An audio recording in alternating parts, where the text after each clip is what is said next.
Notre vision du monde, notre représentation de la société et de la politique doit partir d'un bon point de départ. On se doit d'avoir la bonne grille de lecture des événements de ce monde pour distinguer les véritables forces en présence et non celles que le système républicain nous impose, mais aussi pour cerner les vrais enjeux de ce monde. Il faut donc intégrer le bon paradigme, les bons clivages. Et le tout premier de ces clivages, c'est l'antagonisme entre Dieu et Satan. Alors, encore faut-il croire en l'existence de Dieu et de Satan, me direz-vous.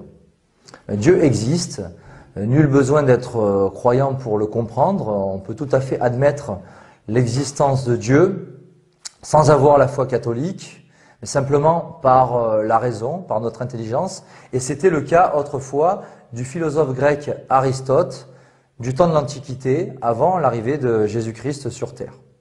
Alors comment croire en Dieu? Tout d'abord par le principe de causalité, c'est-à-dire qu'il n'y a pas d'effet sans cause. Et cette cause première, c'est Dieu. De même qu'il n'y a pas d'effet sans cause, l'effet reste donc inférieur à la cause. Par conséquent, actuellement en France, la problématique de l'islamisation de la France reste donc inférieure à la problématique du pouvoir judo-maçonnique sur les institutions républicaines. Comme il y a un commencement et une fin à tout, c'est soit Dieu, soit l'homme, soit le créateur, soit la créature, qui est l'alpha et l'oméga. Donc soit c'est Dieu, qui est le créateur, qui a tout créé et qui est au départ et qui sera à l'arrivée, soit c'est l'homme. Et comme toute chose a une fin, cette fin dernière, logiquement, c'est Dieu. Et on devra tous en rendre compte, qu'on soit croyant ou non croyant, au moment du jugement dernier. Autre élément à prendre en compte, la hiérarchie des êtres et surtout l'ordre que Dieu a institué sur la terre. Dieu qui est le seul par lui-même, c'est le principe de raison d'être. Dieu n'a pas été créé, il est le créateur, il est le tout-puissant, il est le maître souverain. Dieu est distinct du monde.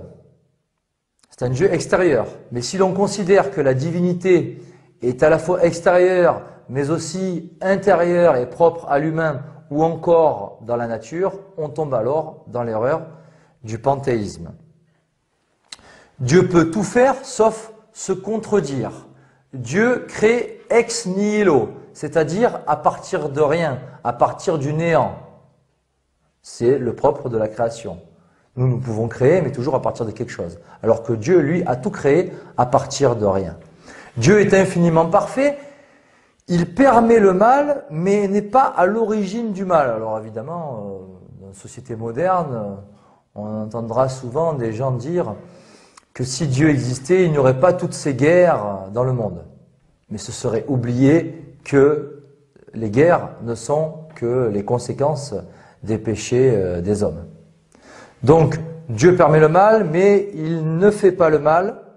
Il est infiniment parfait, contrairement à l'être humain, qui est lui intrinsèquement et naturellement imparfait. Et on va voir pourquoi. On peut et on doit donc en convenir de manière raisonnable que Dieu existe, qu'il y a une intelligence supérieure qui est créatrice de toutes choses sur la terre comme au ciel. Et c'est donc le créationnisme. Et face au créationnisme, il y a donc l'évolutionnisme, la théorie de Darwin, qui nous dit que Dieu n'est pas le créateur, mais que l'homme descendrait du singe. Ce qui est évidemment absurde.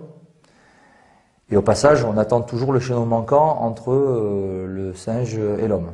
Qu'est-ce qu'il y a eu entre le singe et l'homme? On ne sait toujours pas. Nous avons donc des raisons de croire en Dieu, mais aussi d'avoir la foi catholique. Notamment à cause de l'authenticité des évangiles, de l'infaillibilité morale de cette sainte écriture, et aussi de la divinité de Jésus-Christ, qui a été prouvée à maintes reprises par ses miracles et ses prophéties. Et je pense notamment à la résurrection de notre Seigneur Jésus-Christ. Jésus-Christ a annoncé qu'il ressusciterait le troisième jour. Et cela s'est produit. Ces miracles et ces prophéties, on les retrouve aussi tout au long de l'histoire de l'Église catholique.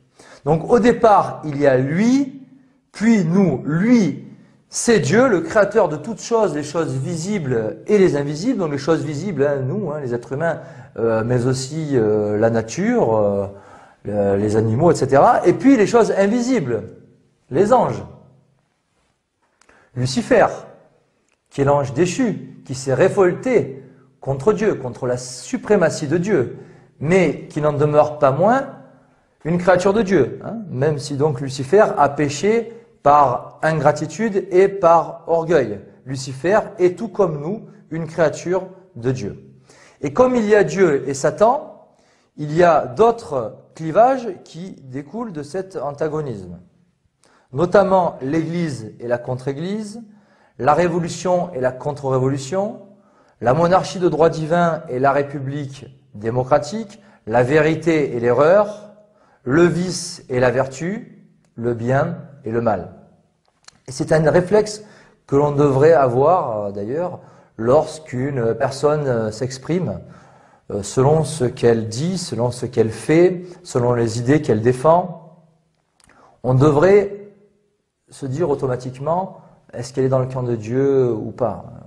Est-ce qu'elle est dans le camp de l'Église ou de la contre-Église? Est-ce qu'elle défend la vérité ou est-ce qu'elle est dans l'erreur? Tous ces clivages que je viens très brièvement de dénoncer sont autant de fractures qui sont irréconciliables, car on ne peut concilier la vérité et l'erreur, Dieu et Satan, le bien et le mal, la révélation et la révolution.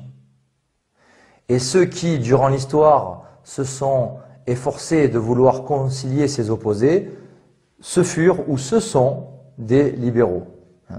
Et le premier d'entre eux fut, au XIXe siècle, l'abbé de Lamennais. Il s'était donc efforcé, il avait voulu marier les faux principes issus de 1789 avec la doctrine catholique. Donc, ces clivages-là sont, à mes yeux, les vrais clivages. Mais il y a aussi les faux clivages que le système républicain nous impose. Et sur le plan politique, ça sera l'opposition factice entre la gauche et la droite, alors qu'on sait tous très bien que c'est bonnet blanc, blanc bonnet, et que ces deux partis qui se partagent le pouvoir ne sont que les deux faces d'une même farce, hein, et qu'ils obéissent tous à la même secte maçonnique. Autre faux clivage dans l'esprit marxiste, celui-ci, c'est celui très abstrait entre les riches et les pauvres. Mais dans le camp des riches, on mettra dans le même sac un chef d'entreprise honnête, hein, un simple entrepreneur, et un dirigeant d'une multinationale, hein, ou un patron d'une banque d'affaires. Alors qu'il y a clairement une nette distinction à faire entre les deux. Autre faux clivage que le système nous impose, c'est celui entre les démocraties et les dictatures. Alors d'un côté, il y aurait le camp du bien, incarné par les grandes démocraties, nous dit-on, en Occident, les États-Unis, Israël, l'Angleterre, la France, hein, tous sous le joug de l'Union européenne, hein, donc sioniste. Et de l'autre côté, les méchants dictateurs. Alors récemment, ça sera Bachar al-Assad en Syrie, Vladimir Poutine en Russie, et puis par le passé, donc tous les opposants, en gros, à ces démocraties. Donc par le passé, ça sera tous ces chefs d'État nationalistes, qu'ils soient catholiques ou pas, et là on les mettra tous dans le même sac, c'est-à-dire Franco, Salazar, mais aussi Hitler, le maréchal Pétain, Codranou, Garcia Moreno, etc. Donc le système médiatique simplifie énormément pour que ce soit très clair dans l'esprit des gens. D'un côté, il y a le camp du bien, les démocraties, et de l'autre côté, le camp du mal, les méchantes dictatures. Il y a l'action des hommes qui fait les événements de ce monde, mais il y a aussi celle de Dieu. Sauf que l'action humaine ne rejoint pas forcément celle voulue par Dieu, à cause du péché originel, du démon, de la séduction de Lucifer, depuis les 4 mensonges du démon à nos premiers parents, Adam et Ève. 4 mensonges du démon qui sont les suivants. Vous ne mourrez pas, donc il s'agit de l'immortalité. Vos yeux s'ouvriront, qui renvoie à l'illumination. Vous serez comme des dieux. Donc l'homme qui se prend pour Dieu, c'est à la fois le luciférianisme et le panthéisme, qu'on retrouve d'ailleurs dans les hauts grades de la franc-maçonnerie. Et puis, le quatrième mensonge, vous connaîtrez le bien et le mal. C'est cette erreur très répandue du subjectivisme du philosophe Emmanuel Kant.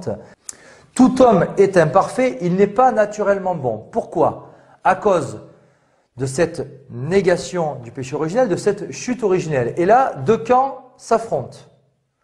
L'un, celui de l'Église, reconnaît cette chute originelle. L'autre, celui de la contre-Église, est dans la négation du péché originel, particulièrement l'obédience du Grand Orient. Et au regard de l'histoire, il y eut tout un processus doctrinal pour en arriver au système démocratique, à notre République universelle. Dans un premier temps, on a nié ce péché originel. Ensuite, il y eut la théorie de Jean-Jacques Rousseau dans son livre Le contrat social, où Rousseau écrit que l'homme est naturellement bon et que c'est la société qui le pervertit. Par conséquent, l'être humain n'a pas besoin de la religion pour se réformer et pour devenir bon, puisqu'il l'est déjà. Cette théorie de Jean-Jacques Rousseau a été reprise ensuite par les philosophes des Lumières et particulièrement les encyclopédistes francs-maçons de la Loge des Neuf Sœurs, Diderot, d'Alembert et Voltaire. Cela a débouché en 1789 sur le naturalisme politique, cette société sans Dieu matérialisée par la Déclaration des droits de l'homme et du citoyen du 26 août 1789, qui est concrètement Jésus-Christ mis hors la loi. Cela conduit au XIXe siècle au socialisme maçonnique des francs-maçons Louis Blanc et Adolphe Crémieux, dès 1848 avec la Seconde République qui a destitué la monarchie de Louis-Philippe. Échec déjà du socialisme à cette époque, puis échec du communisme dès la Commune, avec l'idéologie communiste de Marx et Engels, puis échec aussi encore du communisme au siècle suivant, avec l'Union soviétique dès 1917, qui trouvera sa conclusion d'ailleurs en 1989 avec la chute du mur de Berlin. Et donc on en arrive à notre démocratie, où c'est soi-disant le plus grand nombre qui décide. Ce qui est assez logique si l'on revient au départ et que l'on considère que l'homme est naturellement bon et que l'on nie donc le péché originel. En effet, si l'homme est naturellement bon, c'est assez logique que ce soit la somme de ces hommes naturellement bons qui décide.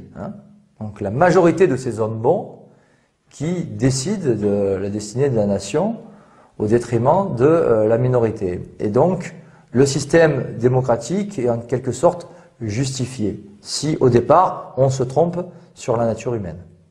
L'humain qui est intrinsèquement, au départ, naturellement un pécheur. Saint Augustin, le grand Saint Augustin, ancien débauché, mais repenti et grand saint, avait raison lorsqu'il écrivait en son temps que Dieu et Satan se disputent le cœur des hommes. Et ces hommes ont une attirance naturelle vers le bien, mais aussi vers le vice et la triple concupiscence. Concupiscence des yeux, de la chair et de l'orgueil. D'où la nécessité de la religion pour réprimer ces mauvais penchants, en faisant un travail sur soi-même, en se réformant, pour se vaincre soi-même, vaincre ses propres vices, ses propres péchés. Et à mes yeux, aujourd'hui, en 2016, le moyen le plus efficace pour se vaincre soi-même, pour se réformer et devenir intégralement un bon chrétien, c'est d'effectuer au minimum une fois tous les 2 ans une retraite spirituelle de Saint Ignace sur 5 jours.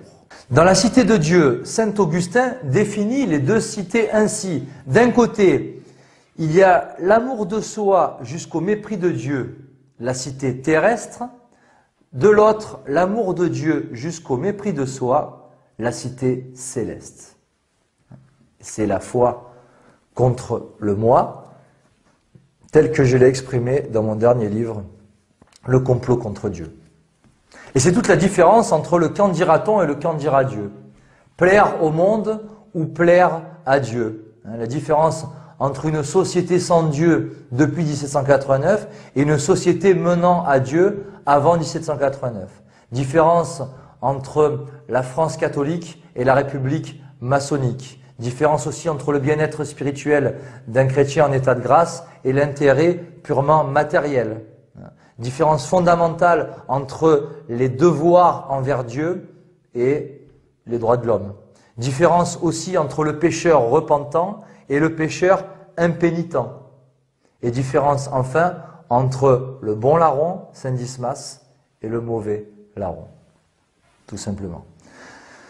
Cette société centrée sur Dieu, c'est donc la société théocentrique, c'est une société catholique. Or, aujourd'hui, nous avons droit à une société qui est centrée sur l'humain, qui se prétend humaniste, mais qui est en fait maçonnique et où les humains sont coupés de Dieu.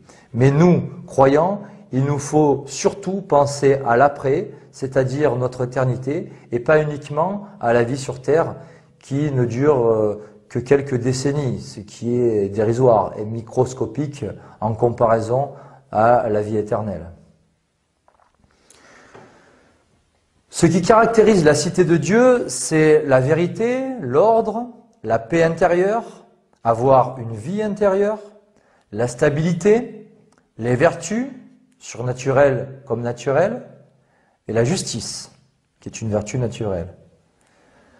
Ce qui caractérise Satan, c'est tout l'inverse, c'est-à-dire l'instabilité, le désordre, la terreur que nous vivons en quelque sorte en France depuis les attentats de Charlie Hebdo, depuis maintenant presque 2 ans, et qui sont assez comparables d'ailleurs avec la terreur du temps de la Révolution française. On est un peu dans les prémices de cette même terreur où déjà on retrouvait à la manœuvre les francs-maçons Robespierre, Marat et Danton, déjà des francs-maçons, et la planification des massacres par un autre franc-maçon, Adrien Duport. Donc cela est assez comparable. Donc, instabilité, désordre, terreur, les vices, j'en ai parlé, l'injustice, le chaos, selon la devise maçonnique, ordo ab chaos, donc un nouvel ordre bâti à partir du chaos, donc d'abord cette recherche du chaos par la révolution, et donc cette révolution qui rime avec inversion, puisque selon Monseigneur Jean-Joseph Gaume, elle met l'humain en haut et Dieu en bas. Satan, c'est l'adversaire de Dieu, c'est le père du mensonge, Satan est homicide, il est orgueil, jalousie qui découle de l'orgueil. Satan est un imposteur, car il singe Dieu, il se fait passer pour ce qu'il n'est pas, c'est le mal qui se fait passer pour le bien, c'est l'erreur qui se fait passer pour la vérité, et Satan se fait passer pour Dieu. Satan, c'est aussi le règne du démon, qui pousse à la tentation, voire même à l'obsession, ou encore à la possession. Ce démon qui, généralement, pousse à la faute, et donc au péché. C'est-à-dire que, dans un premier temps, nous sommes tentés, et ensuite, on commet un péché. Et face à cette tentation, notre Seigneur Jésus-Christ en personne a recommandé à ses disciples, lors de son agonie à Gethsémani, donc on est au tout début de la Passion, de veiller et prier pour ne pas entrer en tentation. C'est dans l'Évangile. Donc Jésus-Christ recommande clairement la prière face à la tentation. Et donc pour combattre le démon, il y a notre Seigneur Jésus-Christ et plus généralement tous les grands saints. Et Jésus, comme les grands saints, sont incontestablement des modèles de chasteté, d'humilité, de miséricorde, de modestie, d'obéissance à Dieu, de sainteté et de charité. Et face aux démons, il y a aussi ces actions concrètes de pénitence que sont la prière, le jeûne et l'aumône. Le but de Satan est très simple, c'est la damnation des âmes, la damnation du plus grand nombre des âmes, alors que la volonté de Dieu, c'est l'inverse, le salut du plus grand nombre de ces âmes. Mais au final, il y aura ceux qui se sauvent et qui, au moment de leur mort, seront en état de grâce, et cela passe généralement par la confession, qui est un acte d'humilité. Et puis de l'autre côté, il y aura ceux qui se damnent et qui seront les plus nombreux, d'ailleurs, en comparaison à ceux qui se sauvent. Et ceux qui se damnent seront ceux qui mourront en état de péché mortel. Et cette considération entre le salut et la damnation est évidemment contraire avec cette célèbre chanson du chanteur Michel Polnareff, « On ira tous au paradis », soi-disant. Quoi qu'on dise, quoi qu'on fasse, on sera tous sauvés, on ira tous au paradis. Ce qui est évidemment faux. Et cela dépend surtout de nous, d'ailleurs. Comme l'a très bien formulé saint Augustin lorsqu'il disait « Dieu t'a créé sans toi, mais il ne te sauvera pas sans toi. » À l'orgueil de Lucifer s'oppose l'humilité chrétienne. Et là, c'est un clivage absolument fondamental. L'orgueil luciférien d'un côté, l'humilité chrétienne de l'autre. Cette humilité qu'il nous faut absolument avoir, car elle est la base de tant de vertus, alors que l'orgueil débouche sur bien d'autres péchés. Sur le plan doctrinal, selon les excellents travaux de l'Argentin, l'abbé Julio Mainviel, il y a d'un côté la doctrine catholique et de l'autre la doctrine gnostique. L'une défend la vérité et s'appuie sur la révélation, l'autre s'appuie sur une connaissance prétendument scientifique surpassant la révélation. Et on remarquera que toutes les fausses religions, sans exception, ou fausses spiritualités, sont basées sur une gnose.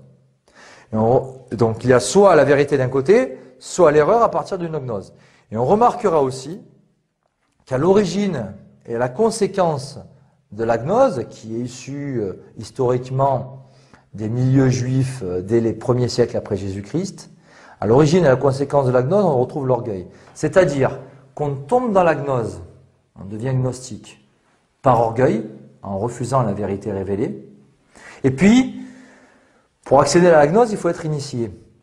Et l'initiation rend orgueilleux, car elle est réservée à un petit nombre d'initiés. Et seul ce petit nombre d'initiés peut accéder à cette prétendue vérité, je dis bien prétendue vérité, qui se fait passer pour la vérité, qui prétend être la vérité. Donc, on tombe dans la gnose par orgueil, et une fois qu'on est initié franc-maçon gnostique, cela rend encore plus, ça décuple l'orgueil, ça rend encore plus orgueilleux. Donc à l'origine et à la conséquence. Entre le judaïsme et le christianisme maintenant, à la cohérence thomiste s'oppose la contradiction talmudique. Cohérence thomiste du grand saint Thomas d'Aquin, qui nous dit qu'une chose ne peut pas être, et son contraire, ce qui est logique. Alors que de l'autre côté, dans le judaïsme talmudique, les juifs doivent accepter, doivent prendre bon ce que leur enseignent les rabbins, même si les rabbins entre eux se contredisent. Ça doit être la vérité dans le judaïsme. Et je rappelle aussi que le Talmud est l'anti-évangile. C'est vraiment l'évangile des Juifs aux valeurs inversées en comparaison à la Sainte Écriture. Le grand pape Léon XIII a fort bien défini l'antagonisme entre Dieu et Satan dans son encyclique antimaçonnique de référence Humanum Genus, qu'il a publié en 1884 et que j'ai pris plaisir à relayer dans mon livre Le complot contre Dieu à la page 14. Depuis que, par la jalousie du démon, le genre humain s'est misérablement séparé de Dieu, auquel il était redevable de son appel à l'existence et des dons surnaturels, il s'est partagé en deux camps ennemis, lesquels ne cessent pas de combattre l'un pour la vérité et pour la vertu, l'autre pour tout ce qui est contraire à la vertu et la vérité. Le premier est le royaume de Dieu sur la terre, à savoir la véritable Église de Jésus-Christ, dont les membres, s'ils veulent lui appartenir du fond du cœur et de manière à opérer leur salut, doivent nécessairement servir Dieu et son Fils unique, de toute leur âme, de toute leur volonté. Le second est le royaume de Satan. Sous son empire et en sa puissance se trouvent tous ceux qui, suivant les funestes exemples de leurs chefs et de nos premiers parents, refusent d'obéir à la loi divine et multiplient leurs efforts, ici pour se passer de Dieu, là pour agir directement contre Dieu. Et c'est le propre de la laïcité, dont le franc-maçon du Parti socialiste Vincent Peillon a reconnu que depuis la Troisième République, la laïcité est la religion officieuse des francs-maçons. À la page suivante de mon livre Le complot contre Dieu, à la page 15, est cité saint Augustin, qui est lui-même cité dans la même encyclique Humanum Genus, et qui écrivait, donc dans les premiers temps de l'ère chrétienne, il croit, ou il cherche à faire croire, que la doctrine chrétienne est incompatible avec le bien de l'État, parce qu'ils veulent fonder l'État non sur la solidité des vertus, mais sur l'impunité des vices. Et c'est toute la différence entre l'Église et la contre-Église. Impunité du vice et solidité des vertus. Et depuis maintenant 2000 ans, il existe une guerre à mort entre les deux. Car de même que Dieu a son Église, Satan a lui aussi son Église, et chacun a son armée. L'une est dans le culte de Dieu, l'autre est dans le culte de l'homme. L'une est centrée sur Dieu, fait confiance en Dieu, l'autre est centrée sur l'humain. Problème, depuis la mort de Pie XII, du pape Pie XII en 1958, l'Église de Vatican II est elle aussi centrée sur l'humain. Et on peut considérer de manière légitime et raisonnable, même si ce n'est pas un dogme de foi, que l'Église catholique est actuellement éclipsée. Que cette Église de Vatican II n'est pas l'Église catholique, parce qu'elle professe une autre religion, qui n'est pas la religion catholique, qui est une fausse religion, qui est une religion œcuménique, néo-protestante, qui prône notamment l'indifférentisme avec le décret Nostra Aetate, c'est-à-dire il y aurait des valeurs de salut dans toutes les religions, la vraie comme les fausses. Donc on pourrait se sauver si l'on est un bon protestant, si l'on est un bon juif, si l'on est un bon musulman, un bon bouddhiste, etc. Cette Église catholique est une institution divine, mais elle est aussi humaine. Et nous appartenons à l'Église, tout d'abord par le baptême, puis en restant ferme dans la foi catholique. Ce que Dieu a uni, l'humain ne doit absolument pas le séparer. Contrairement à ce qui s'est produit en 1905 avec cette loi de séparation entre l'Église et l'État, qui fut, il faut le reconnaître, une grande victoire de la contre-Église. L'enseignement de l'Église catholique repose sur des dogmes, alors que la contre-Église n'a pas de dogmes, mais des faux principes. Elle est adogmatique. C'est ce qui est écrit mot pour mot d'ailleurs dans les comptes rendus des convents du Grand Orient. Donc d'un côté, on défend une vérité unique, et de l'autre, il n'y a pas de vérité, mais la libre pensée, qui est un faux principe et qui est concrètement la négation du dogme. Depuis 1717, la contre-Église est la franc-maçonnerie synagogue de Satan, car elle est objectivement l'alliance entre le juif et Satan. Cette franc-maçonnerie, qui est le cœur de la synagogue de Satan, est aussi le moteur de la révolution, qui est d'essence satanique, comme l'a très bien démontré l'auteur contre-révolutionnaire Joseph de Maistre, dans son livre Considérations sur la France, qui date de la fin du XVIIIe siècle et qui est en vente aux éditions Saint-Rémy. La judo-maçonnerie a son évangile, la Déclaration des droits de l'homme, son régime, la République, son système, la démocratie, sa religion officieuse, la laïcité, qui est la haine de la religion catholique, et puis sa devise, liberté, égalité, fraternité, qui est l'esprit du monde dont Satan est le prince. Les francs-maçons forment une sorte d'armée invisible du judaïsme international, car au-dessus de la loge, il y a la synagogue. Et juifs et francs-maçons sont au service du grand Israël, de la domination d'Israël sur les autres nations, et donc du projet politique sioniste. Donc leur projet, c'est une gouvernance mondiale depuis Israël, avec destruction des autres nations. Et ceci est évidemment contraire avec cette notion de nation souveraine en Europe, qui devrait être unie par les liens de la chrétienté. C'est cette Europe-là que l'on devrait défendre, et non cette Union européenne qui n'est qu'une entité supranationale qui est sous tutelle des États-Unis d'Amérique et d'Israël. Voilà. qui est le cheval de Troie en quelque sorte des nations européennes chrétiennes, l'Union européenne. À l'exotérisme de la religion catholique s'oppose l'ésotérisme des sociétés secrètes. D'un côté, un enseignement commun à tous, accessible à tous et universel, et de l'autre, un enseignement réservé uniquement à des initiés. Car, pour rappel, pour être franc-maçon, il faut être initié. Et, selon le spécialiste de la question Charles Nicoulot dans son livre L'initiation maçonnique, l'initiation n'est ni plus ni moins qu'un pacte entre l'initié et Satan. Un pacte avec Satan. Donc, si on doit récapituler, pour être membre de la contre-église, il faut être initié, et pour être membre de l'église catholique, il faut être baptisé. L'initiation est en quelque sorte le pendant du baptême pour les francs-maçons. Le baptême de la nation française, c'est 496 avec le baptême de Clovis par l'évêque Saint-Rémy à la cathédrale de Reims. Mais pour les francs-maçons, la France serait née en 1789. Donc les francs-maçons nient plus de 13 siècles d'histoire de France. Et en France, il y a clairement un avant et un après 1789, car depuis cette révolution, nous sommes sous le règne de la contre-église. Précisément depuis le régicide du roi Louis XVI, le 21 janvier 1793, qui fut un rituel maçonnique conclu par un sacrifice humain. C'est-à-dire que le meurtre de Louis XVI fut d'abord conçu dans les loges avant d'être appliqué dans le monde profane. Voilà. Alors évidemment, cette vérité-là, l'histoire officielle et les manuels scolaires de la République s'efforcent bien sûr de l'occulter. Autrefois, nous avions un roi très chrétien qui était le lieutenant du Christ. Aujourd'hui, nous avons un président de la République qui n'est qu'une marionnette du pouvoir occulte. Donc avant, sous l'Ancien Régime,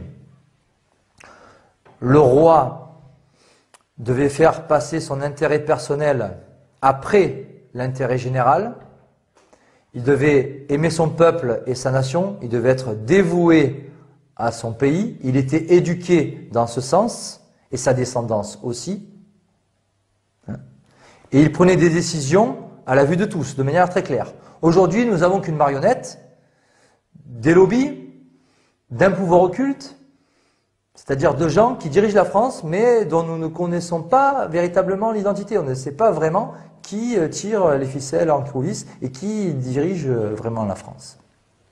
Précisément depuis 1789, qui a instauré la souveraineté du peuple détachée de la loi divine. Ce naturalisme politique dont je parlais tout à l'heure, cette société sans Dieu depuis la déclaration des droits de l'homme. Or, selon l'éminent cardinal Pie, chef de file de l'école antilibérale au XIXe siècle, occulter Dieu du système politique est une erreur, à l'évidence. Et j'ajouterai qu'occulter Dieu de la famille est aussi une erreur. Et c'est toute la différence entre le mariage devant Dieu et l'union libre et le mariage civil qui est une création maçonnique d'ailleurs, et qui fut inauguré par Jean-Jacques Rousseau en personne. Donc, on enlève par conséquent tout le caractère sacré du mariage. Cet athéisme social issu de 1789 a conduit forcément à un athéisme individuel et collectif à l'échelle de la société. Et par conséquent, à l'apostasie des nations. Et cette apostasie des nations est, selon moi et selon le cardinal Pie aussi, la cause première des maux de notre société. Il y eut tout un processus pour en arriver à ce naturalisme politique, à cette apostasie, qui tient en 3 mots, qui commencent tous par la lettre R. Renaissance, réforme protestante, donc du temps de la Renaissance, officiellement en 1517 avec Martin Luther, et puis révolution, qui a réussi là où la réforme a échoué, mais qui en quelque sorte a réussi grâce à la réforme auparavant. C'est parce qu'il y a eu la réforme protestante qu'il pu avoir ensuite la révolution. Le matérialisme de la société sans Dieu est clairement en opposition avec l'état d'esprit chrétien. Et ce matérialisme, ce consumérisme et même cette frénésie déraisonnable, hein, à la consommation que chacun peut constater, notamment lorsqu'il y a des soldes hein, dans les centres commerciaux.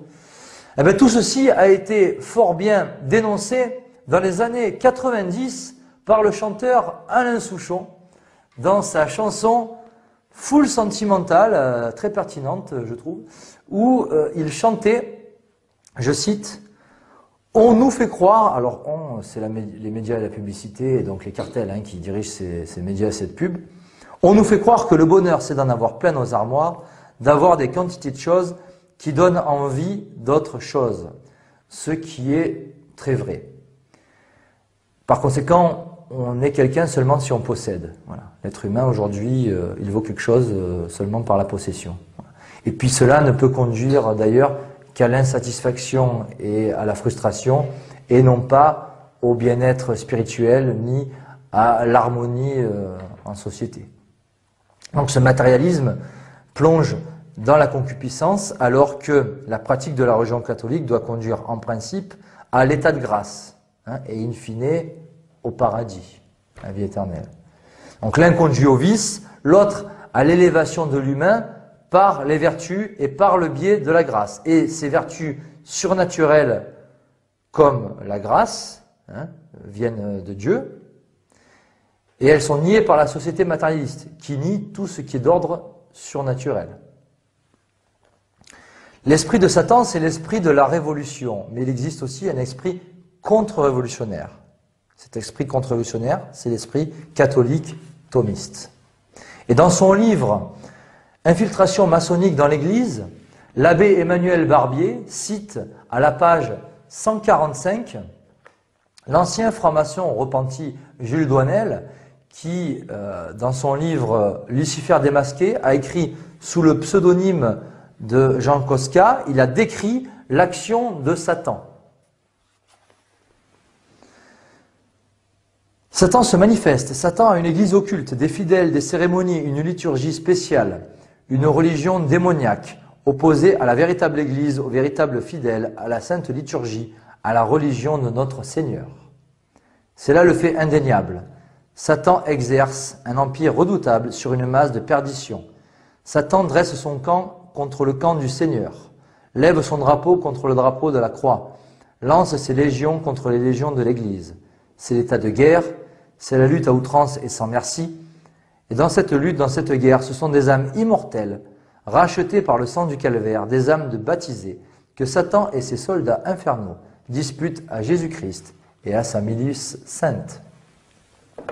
Mais de même qu'il y a une action de Satan, il y a aussi une action de Dieu. Et cette action de Dieu se manifeste à la fois par des miracles et par la grâce. Et durant l'histoire, nous avons eu plusieurs grands exemples de l'action de Dieu. J'en ai relevé quelques-uns, notamment la conversion de l'empereur romain Constantin au IVe siècle. En France, bien sûr, le baptême de Clovis en 496. Et puis au XVe siècle, l'action de Sainte Jeanne d'Arc qui a chassé les Anglais du royaume de France. L'action contre-révolutionnaire accomplit tout simplement la volonté de Dieu. C'est obéir au commandement divin, c'est être en état de grâce, c'est, si l'on est un chef d'État, appliquer le règne social de notre Seigneur Jésus-Christ, et puis cela peut être aussi de mourir en martyr, comme ce fut le cas lors de la Révolution française pour les Carmélites de Compiègne et pour les Vendéens, et puis plus tard au Mexique au XXe siècle avec les Cristeros. Monseigneur Join a écrit dans le volume 10 du Péril judéo-maçonnique, je cite, « À Dieu, l'esprit révolutionnaire oppose aujourd'hui l'athéisme ou la théosophie. À la morale chrétienne, la libre pensée et la morale indépendante. À l'homme civilisé, l'individualisme égoïste, jusqu'à l'idolâtrie de soi et à la barbarie. À la famille, le divorce, l'union libre et le néo-malthusianisme. À la patrie, un internationalisme humanitaire sans nationalité ni frontières. À la société, la lutte de classe et le nivellement, servi par la Tchéka, payé par la haute finance juive en préparation de l'impérialisme d'Israël. » Monseigneur Join écrivait cela il y a près d'un siècle. L'impérialisme d'Israël, nous y sommes.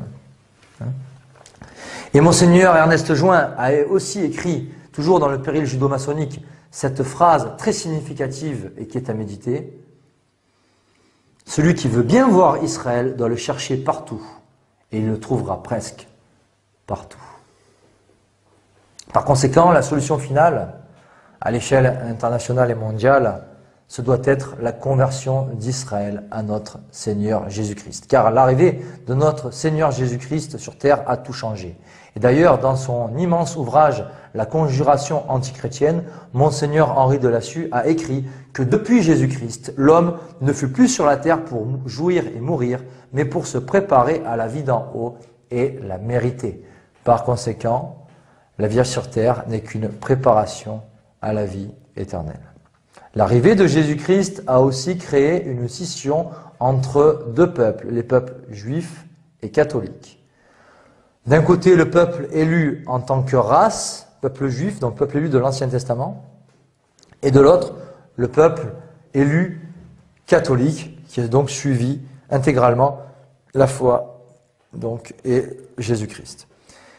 Mais bien qu'annoncé dans l'Ancien Testament à plusieurs reprises, Jésus-Christ ne fut malheureusement pas le Messie qu'espéraient les Juifs.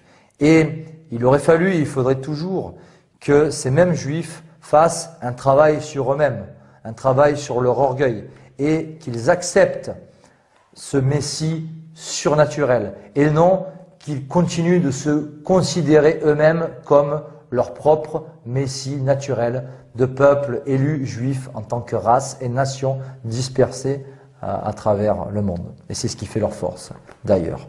Et une remarque à faire à ce propos, à l'autorité spirituelle de l'Église catholique s'oppose, il y a vraiment un contraste saisissant avec la domination et le pouvoir temporel de l'Israël sioniste. Ce rejet de Jésus-Christ par les Juifs depuis maintenant 2000 ans, et cette influence juive aussi au sein des pouvoirs dans la société, c'est vraiment une clé de l'histoire très importante depuis 2000 ans, comme l'a très bien démontré d'ailleurs Maurice Pinet dans son livre 2000 ans de complot contre l'Église, en vente aux éditions Saint-Rémy.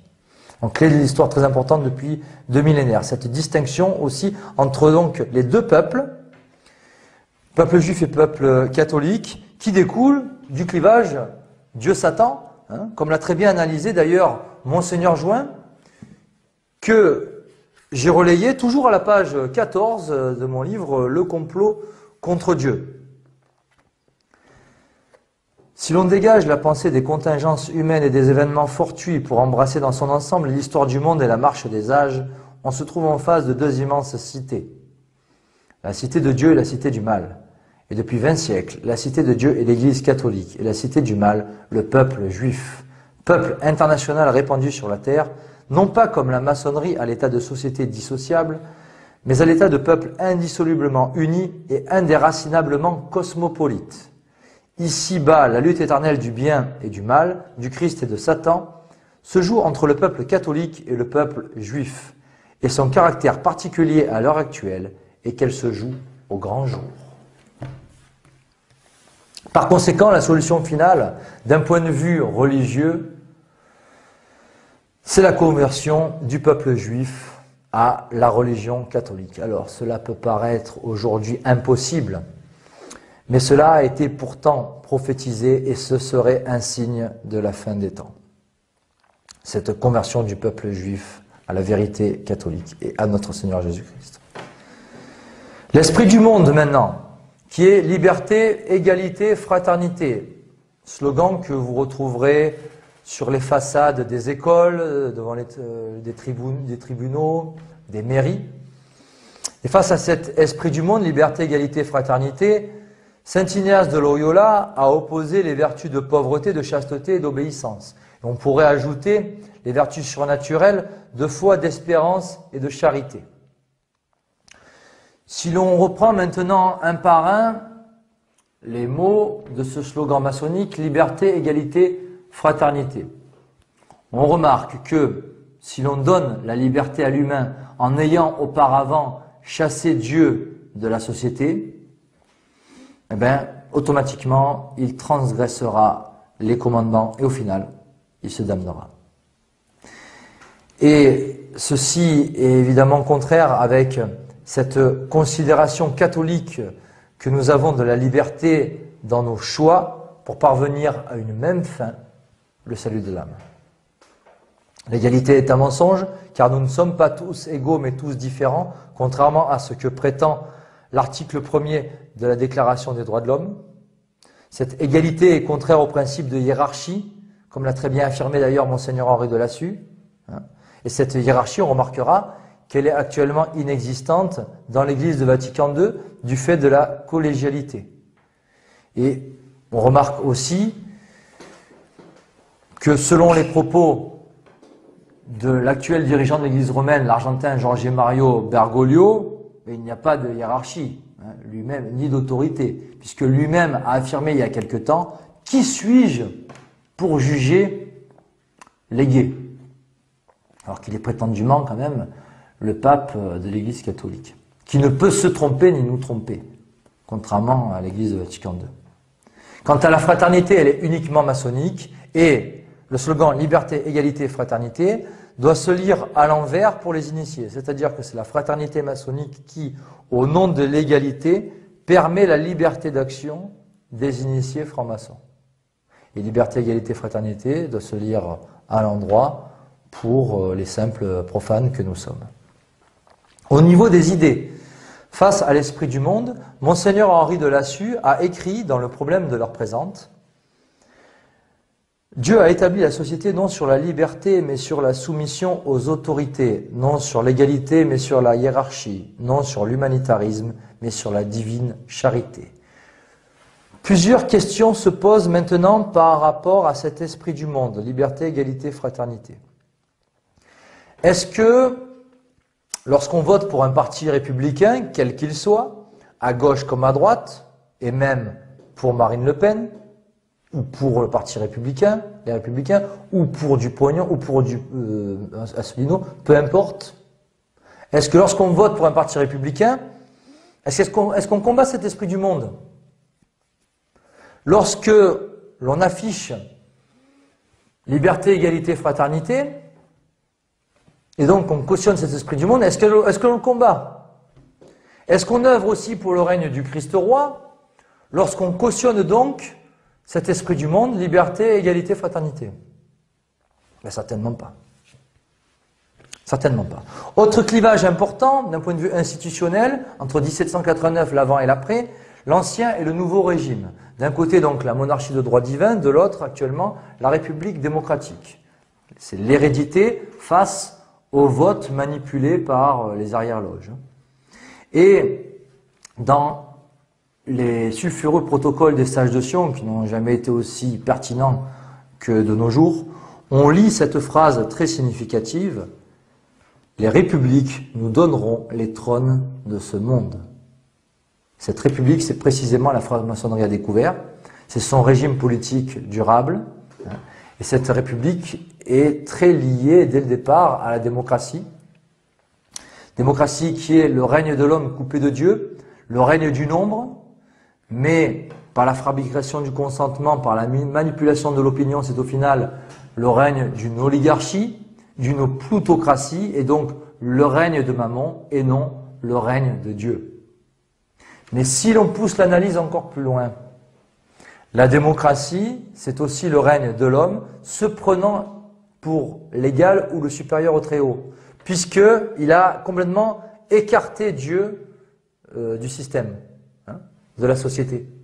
On pêche par orgueil. Et l'orgueil, je vous rappelle que c'est le péché de Lucifer. Et la devise de Lucifer, qui est aussi celle de Satan, c'est en latin non serviam. Je ne servirai pas. Et c'est bien sûr contraire avec un principe fondamental dans le christianisme, Dieu premier servi. D'où l'importance de consacrer du temps à Dieu régulièrement. Mais Dieu doit être aussi le premier servi dans un système politique. Et la seule alternative sur le plan politique au règne de la synagogue de Satan, et c'est d'ailleurs un dogme de foi depuis le pape Pie XI et son encyclique Quas Primas, eh bien la seule alternative, c'est le règne social de Jésus-Christ. Alors cela par un chef d'État catholique qui centre la société donc sur la religion catholique, et puis dans l'absolu, dans le meilleur des cas, par un roi très chrétien, puisque là, dans ce cas-là, il n'aurait pas le problème de la succession, problème qui s'est retrouvé avec certains chefs d'État nationalistes qui ont appliqué le règne du Christ roi, mais il n'y a pas eu de succession, alors que c'est tout l'avantage d'un roi très chrétien. L'esprit de ce dogme, le règne du Christ roi, est symbolisé par ce verset important de l'Évangile dans Matthieu 6, 33. « Cherchez d'abord le royaume de Dieu et sa justice, et tout le reste vous sera donné par surcroît. Soyez d'abord des bons chrétiens en état de grâce, et le reste viendra avec. Les questions d'ordre matériel, par exemple. D'abord, des vertus intérieures, ensuite une action extérieure. Le règne social de notre Seigneur Jésus-Christ, c'est tout simplement l'évangile dans la loi, le droit, l'enseignement, dans toute la société, dans l'éducation. C'est un système politique subordonné au corps mystique du Christ qui est l'Église catholique, qui doit avoir autorité sur la foi et les mœurs. C'est un système politique qui favorise le bien commun, donc l'intérêt général, la famille, donc une politique familiale, le travail, donc le mérite, la patrie, donc l'intérêt national, surtout pas s'engager dans des guerres où la nation a tout à perdre et absolument rien à gagner, et puis qui favorise aussi une certaine indépendance matérielle de l'humain à travers la propriété privée, qui est d'ailleurs assez liée avec la famille. Le règne social de notre Seigneur Jésus-Christ induit une élévation de l'humain par les vertus et non sa régression par le vice, comme l'a si bien formulé Monseigneur Henri de Lassus dans son petit livre « L'esprit familial », où il écrivit « C'est du cœur de l'homme que sortent les vertus qui élèvent et les vices qui abaissent, et qui, à force d'abaisser, font disparaître les États, aussi bien que les familles. » Cette société en ordre fut décrite en quelques mots dans mon livre « Le complot contre Dieu » à la page 465. Juste autorité du Père, sainteté et maternité de la Mère, obéissance des enfants à leurs parents, tous soumis à Dieu, tous en état de grâce. Un chef dans la société, le roi. Un chef dans l'Église, le pape. Un chef dans la famille, le Père. Chacun a sa place dans le rôle qui lui incombe. Tous dans l'obéissance du décalogue, dans les vertus théologales et cardinales, surnaturelles et naturelles. Tous cherchant la justice divine sans quémander des droits, mais en appliquant ses devoirs. Ce règne du Christ roi, c'est donc un système vertical qui aurait selon moi une forme de losange. C'est-à-dire que tout en haut, nous avons Dieu. Juste en dessous, nous avons d'un côté le pape, de l'autre côté le roi, donc le pape qui est le vicaire du Christ et de l'autre côté le roi qui est le lieutenant du Christ. Encore en dessous, nous avons le père de famille et puis la maman, l'épouse et ses enfants qui doivent être soumis au père de famille qui lui-même doit être soumis à Dieu. Et quant aux enfants, ils doivent être obéissants envers leurs parents, selon le chapitre 5 de la lettre aux Éphésiens.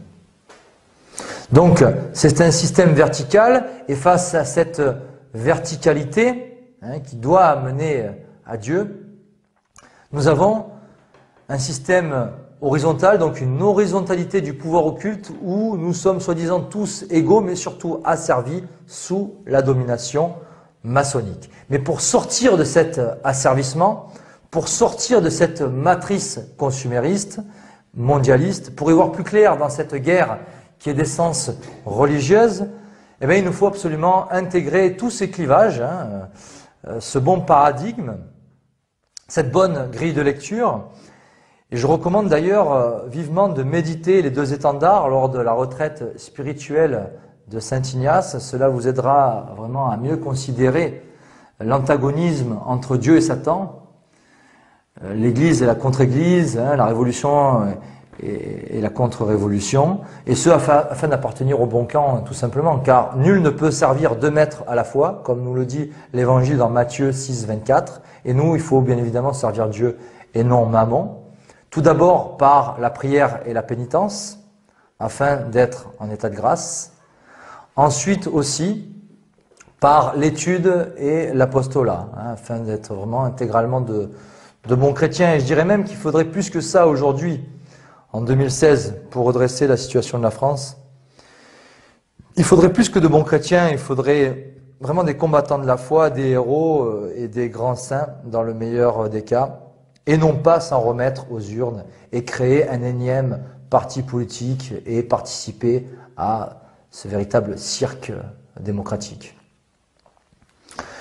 Voilà, donc je vous invite à mieux considérer toutes ces fractures qui sont irréconciliables, car la vraie réconciliation, il n'y en a qu'une, c'est celle entre l'homme qui a malheureusement apostasié et Dieu. C'est la raison pour laquelle il faut raviver cette foi catholique dans les cœurs, cette flamme qui est indispensable et salutaire à la nation française, afin de refonder une civilisation chrétienne. Voilà, c'est cela, à mes yeux, le vrai combat, le premier des combats menés. Je vous remercie pour votre attention, pour votre écoute sur ces quelques considérations que j'estime importantes pour amener à la fois à la compréhension du monde, mais aussi au bon combat, qui est celui pour Dieu, pour la France, fille aînée de l'Église, et pour le salut des âmes qui composent la nation française. Voilà, merci à vous, merci à tous.